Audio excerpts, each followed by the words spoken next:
নমস্কার। আপনারা নিশ্চয়ই অনেকেই নাম শুনেছেন। ফুলডুংরি বলে একটি নতুন ম্যাগাজিন বেরোচ্ছে। এই ম্যাগাজিনের বৈশিষ্ট্য হলো যে শিশু কিশোরদের একটি পত্রিকা, ত্রৈমাসিক এই যে একটা ফাঁকা জায়গা তৈরি হয়েছে যে আমরা যারা মাতৃভাষায়, আমাদের ছেলেমেয়েরা যারা মাতৃভাষা পড়তে চায়, নতুন গল্প, নতুন কবিতা, নতুন উপন্যাস পড়তে চায়, যে কচিকাচারা, তাদের জন্য কিন্তু খুব একটা অপশন নেই।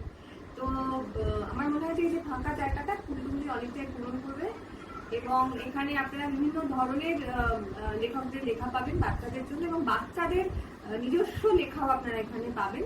তো আমি আমার তরফ থেকে ফুলডুংরিকে অনেক অনেক শুভেচ্ছা জানাচ্ছি।